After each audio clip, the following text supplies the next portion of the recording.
गांव में पहुंचे। वहां जाकर के एक चेला आया कि गुरुजी हमें भी अपना चेला बना लीजिए। कि ठीक है बन जाओ चेला। बन गए भाई चेला। अब साय का समय था और गुरुजी कह रहे हैं चेले से बारिश हो रही है, गाय बंध रही है बाहर बारिश में। गुरुजी कह रहे हैं चेले से कि चेले जाओ और जाकर के गाय को बंधन से मुक्त कर दो। अब देखो गुरुजी का चेला क्या कहता है, गुरुजी ये काम तो हमसे नहीं होता। क्या क्यों? क्योंकि हम खुद ही बंधन में पड़े हुए हैं और इस गाय को क्या बंधन से मुक्त कर सकते हैं? बंधन से मुक्त करना तो गुरुजनों का काम है। आप जाइए और गाय को बंधन से मुक्त कीजिए। अब गुरुजी नीचे नजर करके और गए, गाय को वहां से बंधन से मुक्त करके अंदर ले आए। अब अंदर आकर के जब थोड़ा समय बीता तो गुरुजी कहने लगे चेला कि क्या बात है गुरुजी? कि जाओ देखो बारिश बंद हो गई या नहीं। उस समय बिल्ली बाहर से आई हुई थी तो उनके चेला ने कहा गुरुजी थोड़ा बहुत दिमाग लगाया करो। कि क्या बात है? कि अभी आपके पास बिल्ली बाहर से आई है और बिल्ली के ऊपर हाथ फिराओ। अगर हाथ गीला हुआ तो समझो कि बारिश हो रही है और अगर सूखा हुआ तो समझो कि बारिश बंद हो गई। गुरुजी कहने लगे ये चेला नहीं, ये तो लगता है गुरु ही मिला है मुझे। सारे काम मुझे ही करने पड़ रहे हैं, बताओ। अब रात्रि का समय हुआ, लाइट चल रही थी, दीपक जल रहा था। अब चेला तो सो गया रजाई के ऊपर डाल करके। अब गुरुजी आए, गुरुजी भी लेट गए। गुरुजी ने कहा चेले जा करके और दीपक को बुझा दीजिए। तो चेला कहने लगा गुरुजी कि मुंह नैन कतऊ कोई नहीं।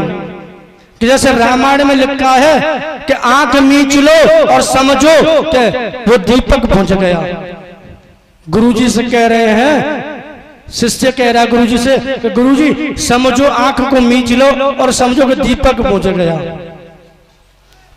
अब गुरुजी क्या करें? गुरुजी ने उठ करके खड़े होकर के और जा करके दीपक बुझाया। जब आकर के सोए, प्रातः काल हुआ, मंदिर में पूजा हुई, आश्रम में पूजा हुई।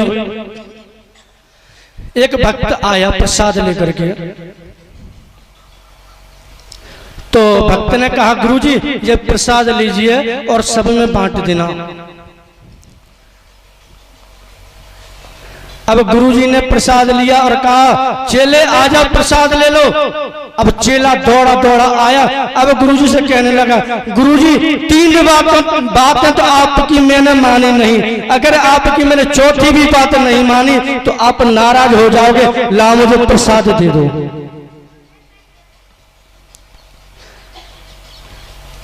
अब जाकर के प्रसाद लिया, प्रसाद पाया। अब गुरुजी ने कहा भाई ऐसे ऐसे चेले मिलते हैं तो सब तरीके के मनुष्य इसमें हैं। ऐसे प्रहलाद जी महाराज हैं,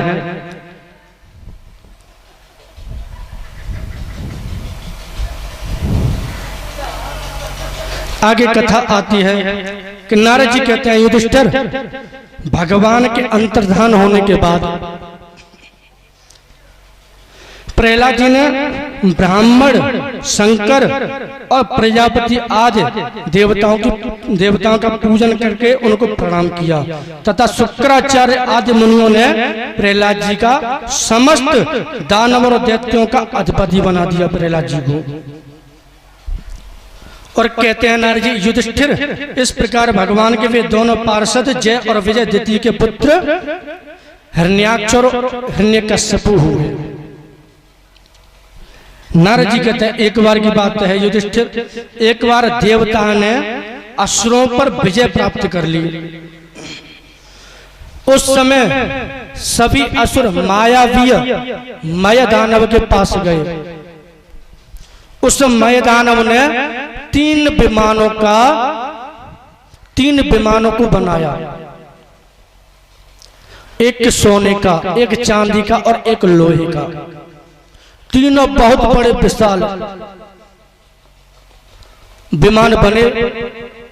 ऐसे ऐसे विमान थे कि एक एक गांव उस विमान में समा जाए और जाकर के देवताओं पर वर्षा करते असुर अस्त्र शस्त्रों की। देवता लोग घबराए और देवता जाकर के ब्रह्मा जी के पास पहुंचे, प्रभु कुछ कीजिए। तो इंद्र ने आकर के और असुरों के जो 3 जो विमान थे उन पर अस्त्र शस्त्रों की वर्षा कर दी, जिसमें से अनेकों असुर मारे गए। कुछ जब मय दानव को पता पड़ा कि मेरे सहयोगी असुर मारे गए हैं, तो उनको लेकर के और एक अमृत कुंड था, उस कुंड में डुबा दिया। सारे जितने भी असुर थे सब जीवित हो गए, सब असुर जीवित हो गए। इंद्र दुखी हो गया कि ये क्या, जितने लोग मारते हैं और उस कुंड में जाकर के सब जीवित हो जाते हैं। देवता बहुत नाराज हुए।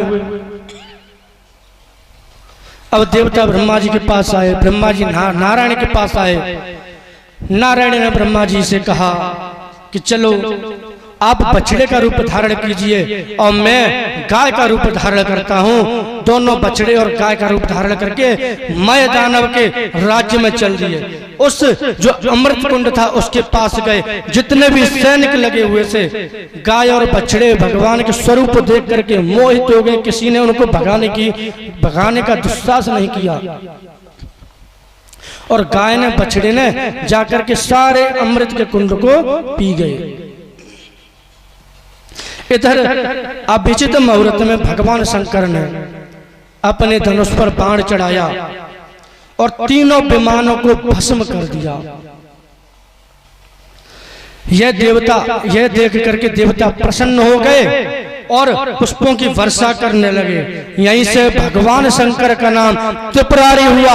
बोल त्रिपुरारी भगवान शंकर की जय।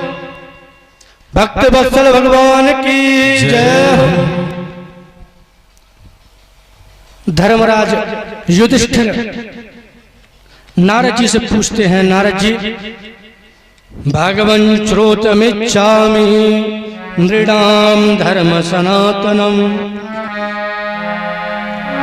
वर्णाश्रमाचार युक्त यत् पुमान् विन्दते परम।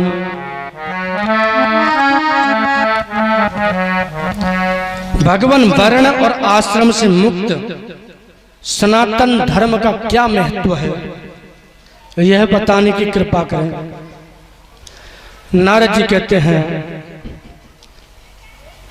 4 प्रकार के वर्ण बताए गए हैं, ब्रह्मचर्य, गृहस्थ, वानप्रस्थ और संन्यास। इन 4 धर्मों का मनुष्य को धारण करना चाहिए। और अंत में कहा है कि जहां जिसको कुछ भी नहीं करना, क्योंकि कहते हैं मनुष्य, क्या भगवान जो आज कुछ भी नहीं करता उसको भी भगवान मिल जाते हैं? नारद जी कहते हैं कि हाँ, उसको भी भगवान मिल जाते हैं, लेकिन भगवान नारायण का भजन करता रहे। अच्छा कैसे? कि अजगर करे न चाकरी और पंछी करे न काम, और दास कबीरा कह रहे, और दास कबीरा कह रहे ताके दाता राम। देखो अजगर कुछ काम तो नहीं करता है, पड़ा हुआ जो शिकार आया उसको झपट लिया और झपट करके पड़ा हुआ उसको बचाने के लिए सोता रहा। फिर कोई शिकार आया उसको झपट लिया, मतलब कोई कार्य करने, शिकार ढूंढने की ही जरूरत नहीं। इस विषय में एक कथा कहते हैं नारद जी। एक बार की बात है, उनका एक संत का नाम था मलुकदास।